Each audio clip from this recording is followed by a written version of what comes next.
আজকে করব ইডলি। তো ইডলির জন্য এখানে আছে ভাতের চাল, এখানে একটু চিড়ে দিয়েছি ভিজতে, আর এখানে আছে মেথি। মেথি খুব সামান্য, হাফ চামচ। এখানে এক মুঠো মতন চিড়ে ভিজতে দিয়েছি।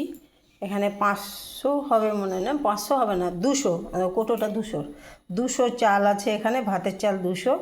আর এক মুঠো কি 2 মুঠো আছে মুগের ডাল।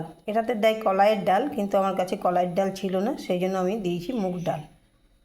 মিক্সারে চিড়েটাকে প্রথমে পিষে নিলাম। এইভাবে মিক্সারে চিড়েটাকে পিষানো হয়ে গেল। এইবার দেবো চালটাকে। চাল, ডাল, মেথি সব একসাথে নিয়ে এটা পিষতে হবে। এটা বাটা হয়ে গেছে সম্পূর্ণ, খুব মানে মিহি করে বাটিনি, একটু দরদরে বাটা হয়েছে। এর মধ্যে একটু জল লাগবে, আর এর মধ্যে দেবো এবার আন্দাজ করে আমি লবণ। ইডলিটার জন্য চাটনি তৈরি করব। তো বাদাম ভেজে খোসা ছাড়িয়ে নিয়েছি, এটা চিনে বাদাম, খোসা ছাড়িয়ে রেখেছি। কাঁচা লঙ্কা, রসুন, টমেটো, ধনেপাতা সব একসাথে দিয়ে চাটনিটা তৈরি করে নেব মিক্সারে। কেউ যদি মনে করে এটাতে নারকেল দেবে, সেটাও দেওয়া যায়, কারণ নারকেল দিলে আরও স্বাদটা বেশি হয়। এবার আমি এটাকে ছুঁকে নেব।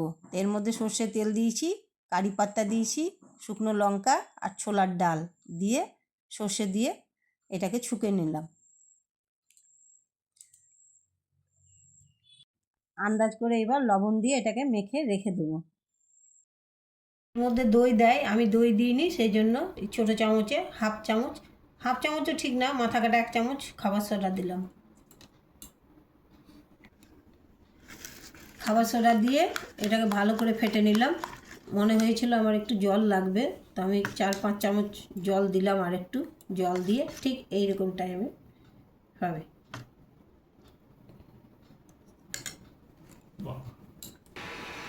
তো এটা তেল ব্রাশ করে দেবো, তাহলে জিনিসটা লাগবে না।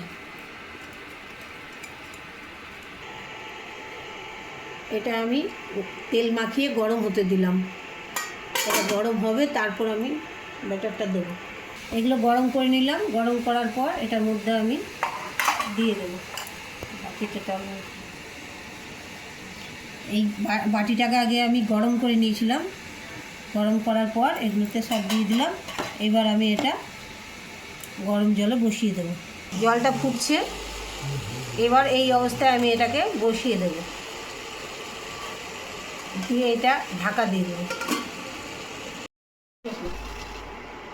এবার এটা আমি দেখবো হয়েছে কি না। এটা হয়ে গেছে। এবার এটাকে আমি উঠিয়ে ঠান্ডা হতে দেবো।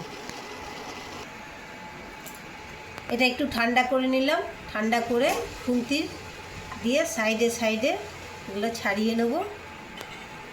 ছাড়িয়ে এবার এটাকে উঠিয়ে নেব। এই দেখো কত সুন্দর হয়েছে, দেখো নরম তুলতুলে। বাপরে গরম খুব, এখন প্রচণ্ড গরম, হাত দিতে পারছি না। এটা একটু ঠান্ডা হবে তারপর তুলবে। এই দেখো খুন্তি দিয়ে আমি তুলে নিলাম, একদম নরম তুলতুলে। ঠান্ডা হয়ে গেলে সব ঠিক হয়ে যাবে। পেছনটা এরকম হয়েছে। আমার ইডলি করা হয়ে গেছে। এইভাবে আমি সব ইডলিগুলো করে নেবো। তোমাদের কেমন লাগলো অবশ্যই কমেন্ট করে জানাবে। আর নাও কতটা তুলতুলে হয়েছে, নরম তুলতুলে একদম। ভাতের চালের আর চিড়ে আর মুগ ডাল আছে, যেহেতু আমার কাছে কলাইয়ের ডাল ছিল না, সেই জন্য ভাতের চাল দিয়ে আর মুগ ডাল দিয়ে করেছি। চিড়ে আছে এর মধ্যে।